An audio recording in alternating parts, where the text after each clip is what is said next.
Hi. I wanted to take a few moments to just express to you how much I feel that we need to communicate, talk as much as possible. Being a Black woman, I know that it is very difficult for us to communicate.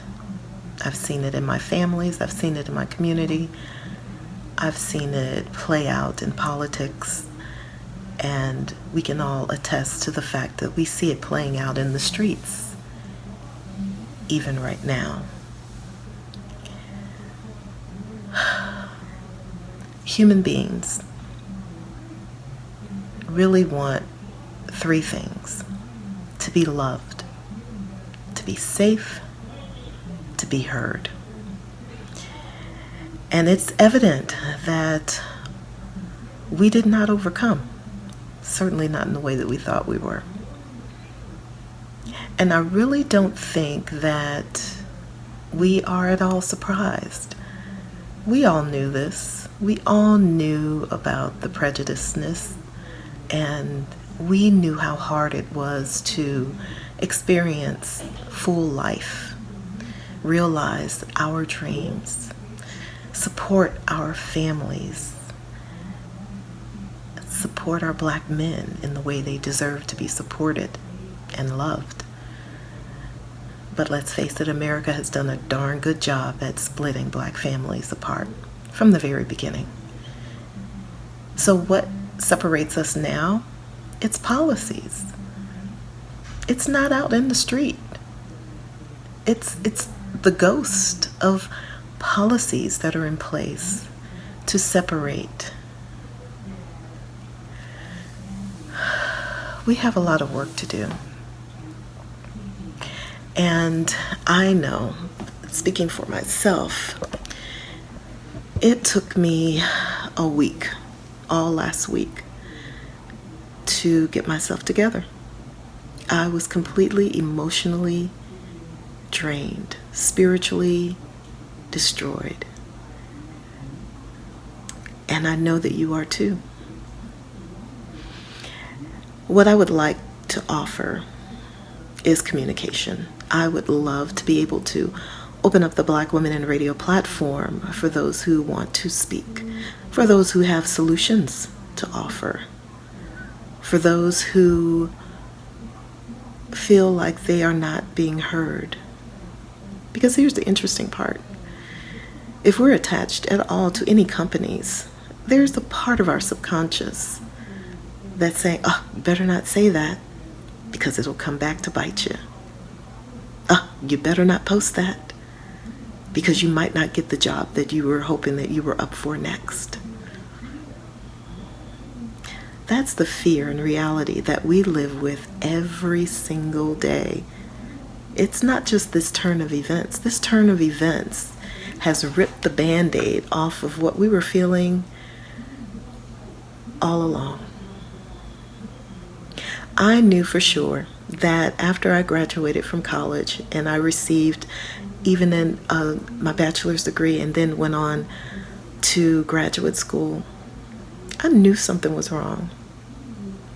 I've been fighting that ghost for years, trying to figure out if I am qualified and I want to work and I'm talented, why can't I be hired? It certainly isn't because I have not put up resumes. It certainly isn't because I've not networked. But what I've learned is that I'm not the only one. I sure felt lonely. I thought it was. But I'm not the only one. Our entire community is hurting in the same way. And not to at all make light of having a knee on the neck of George Floyd and snuffing the life from him.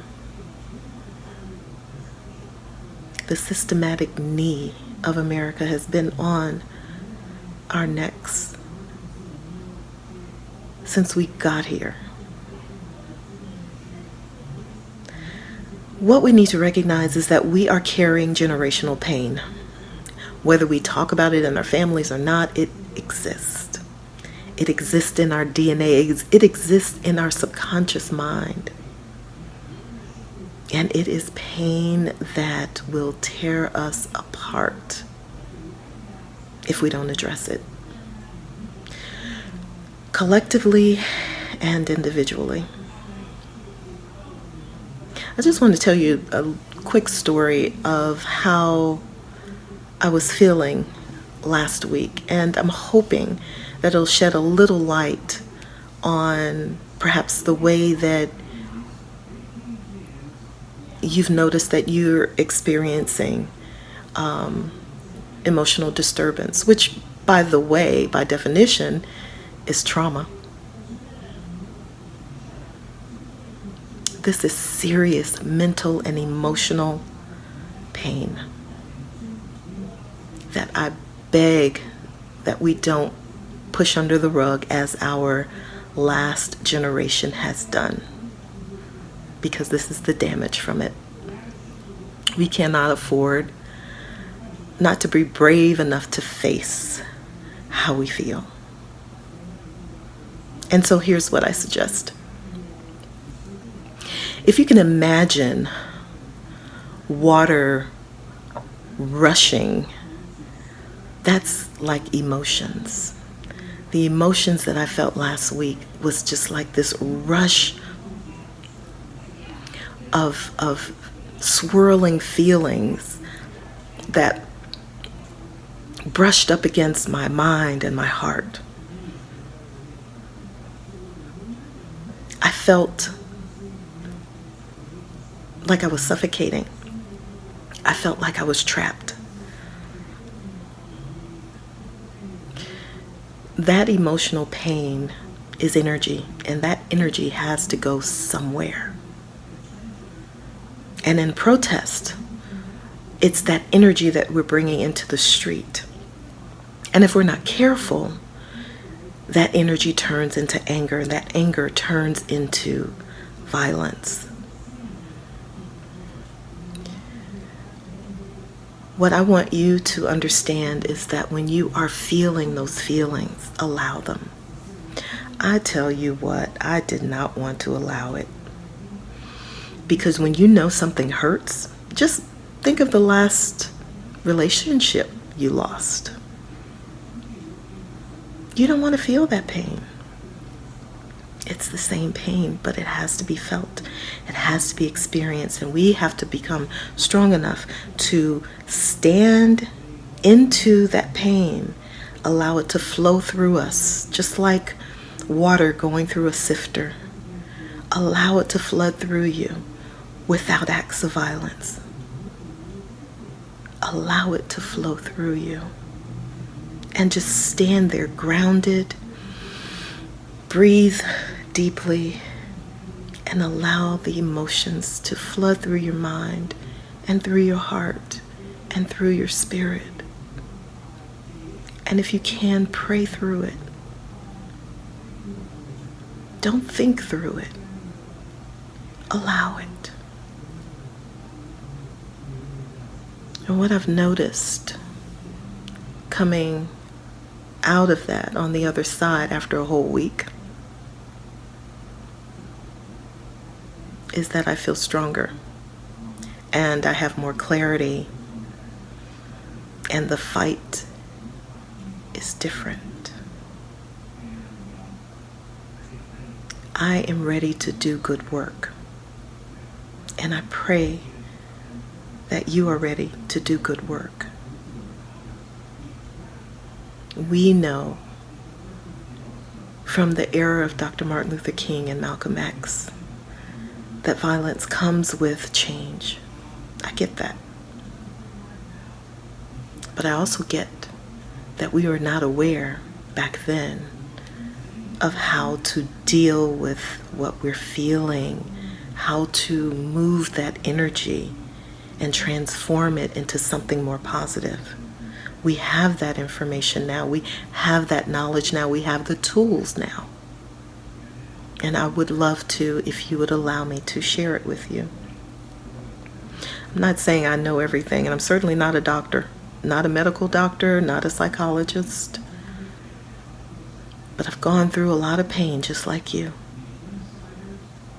And those positive ways that I've figured out how to transmute those painful emotions is what I'd like to share with you. It may not work for you, and if it doesn't, that's fine. But if you have a tool, please let me know. This is a painful time. And you know, it's really super painful having to explain it to our children. I know when I was going to high school at Sumner High School in St. Louis and through college at Lindenwood University, we were being told that, hey, you can now have an equal opportunity to education. It is yours for the taking. All you have to do is apply yourself, and you too will experience the American dream. But instead, 20, 30 years later, I'm still paying on my college debt. Little did I know, the college education that I got was equivalent to my first home. I have never had a home in my name. I lived in homes, but I've never had one in my name. How is that possible? With a smart, educated woman or man, how is that possible? We know how it's possible.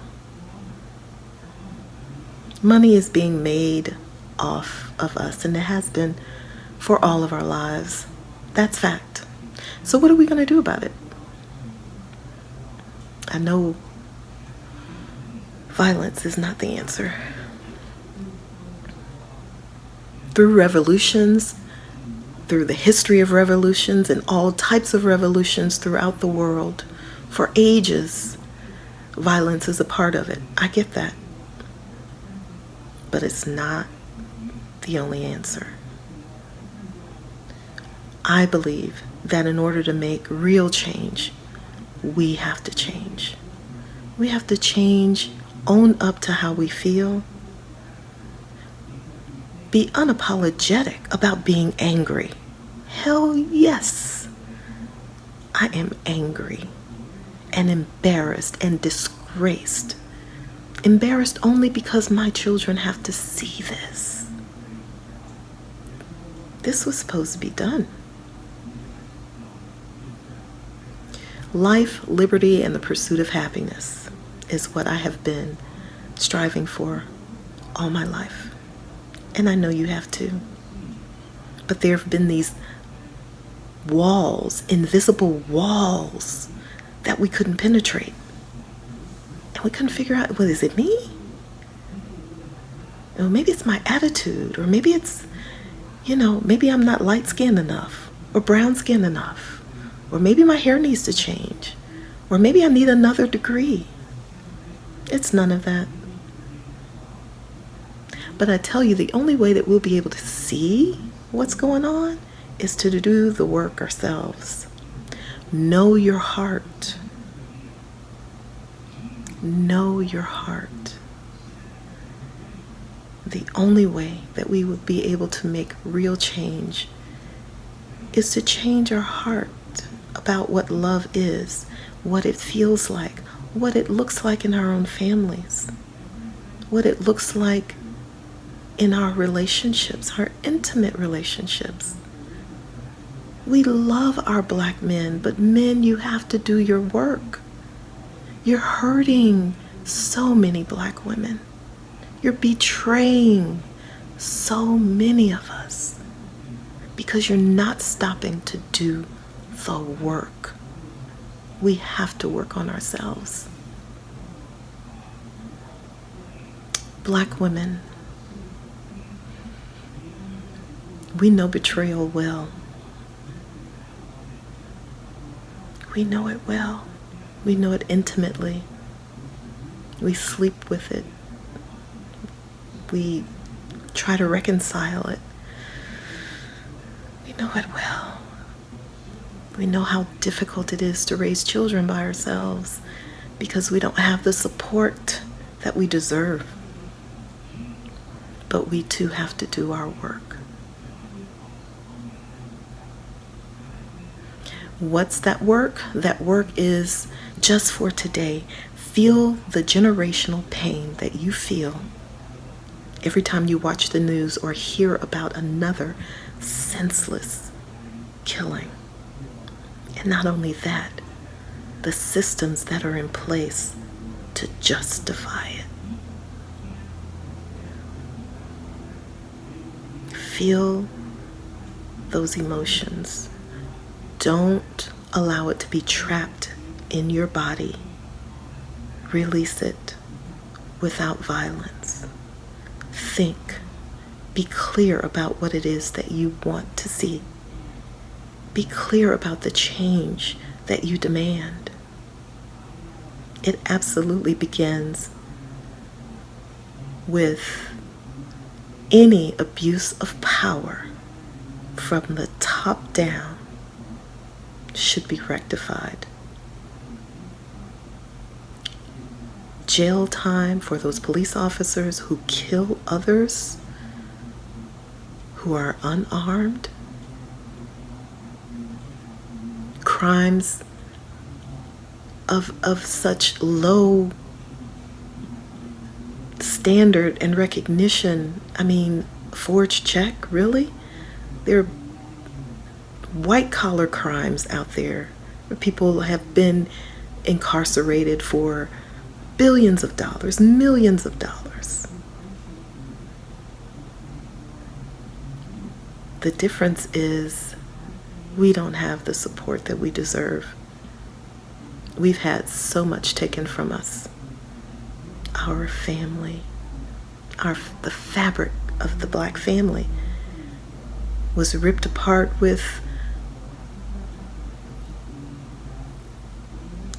housing and with, assistance and family assistance, food stamps, housing assistance. Black men could not live with their women. They couldn't live with their families. Otherwise, they were put out of the home. So Black men know why you're on this treadmill, on this same hamster wheel. It may not be because of anything that you've done, but it certainly is the generational pain that you carry and I carry in our DNA. Just for today, feel the pain. Allow it. Cry if you need to. But allow the energy of that pain and betrayal, anger, any emotion that you feel, let it wash over you like you're standing under a waterfall. Just let it wash over you. And know it, recognize it, pinpoint it.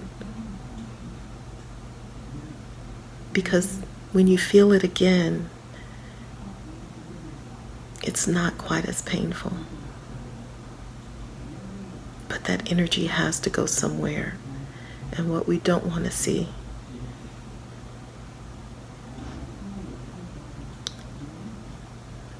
are senseless killings and violence. I want you to live through this to see a brighter day. It's hard being human. It's even harder trying to do right and not have support for doing so. America absolutely has to change from top down. Education, justice system from top down. Even HR departments, all of it has to change. We've got to rip the mask off of everything. There's a mask under equal opportunity. There's a mask under, HR is for the company. They're not for us. They're not for the employee. That's another betrayal. So we've got a lot of work to do. Good work. Good work to do. Feel the emotions.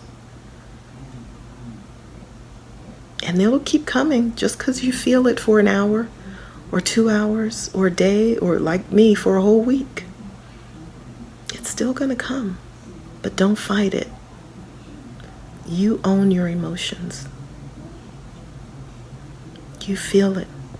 You feel it for a reason. Let it wash over you so that it doesn't cloud your mind and your heart from the good work that we've got in front of us. And we've got some darn good work to be proud of. I hope this helps. It's only taken me a whole week to even form words. I couldn't even write. But I pray that it does someone's heart good. I invite you to tune in to the Felicia Love 2-Minute Manager and Black Women in Radio as we open up platforms for people to heal while we fight for what we deserve. And there are many different ways to fight. It doesn't have to be violence. But I get it. You know, it's interesting. I'm reminded, I'm sure you saw a Harriet Tubman movie. I saw it over the summer. And I was just reminded that not all Black people wanted the same thing. And we're the same now. Not all of us want the same thing. Not all of us were born for the same purpose. So understand that. Understand that. Don't get angry with each other. I think that's the first level of healing, is allowing yourselves and your family members and your friends to have their own opinions. Just because we're Black, we don't think the same way. I'm sure there are some people listening to me now saying she is full of shit. But I mean every word with all of my heart. I believe I'm on earth for healing purposes. And so for those who want to listen or curious about it, I'm here for you. And those who don't resonate with it, then I'm not. And it's okay. We have got to give each other space as a human race, and especially as a Black community, to be different and still love each other. We can get all of the policies changed in the world, but if we don't love ourselves and love each other as a community, it won't do any good. So let's start the healing process today. Feel, express, move that energy, cry it off, laugh it off, run it off. I've been a hiking sister. Walk, do whatever you need to do to move that energy, but it's real. It's the same energy that is, if it's trapped, becomes heart attacks or dis-ease in your body. That's that same energy. And we don't have time to go down for that. So I'm telling you now, move that energy. Recognize it, especially you men. You're the hardest because you won't cry. But damn it, if you're in pain, cry. We will love you through it. But that energy has to move. I'm Felicia Love. It's been more than 2 minutes. But necessary. Until next time, be well. We've got good work to do.